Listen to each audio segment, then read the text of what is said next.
Hi, today we'll be working on a Vanguard A10. We'll be showing you how to properly clean this engine.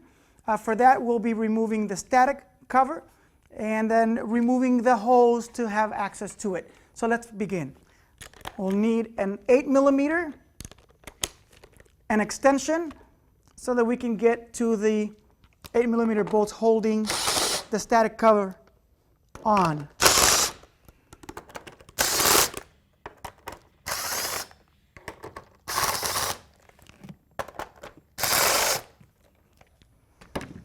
And simply lift.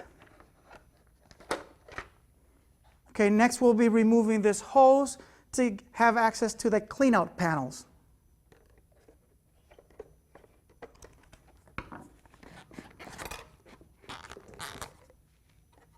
Go ahead and remove the cleanout panels.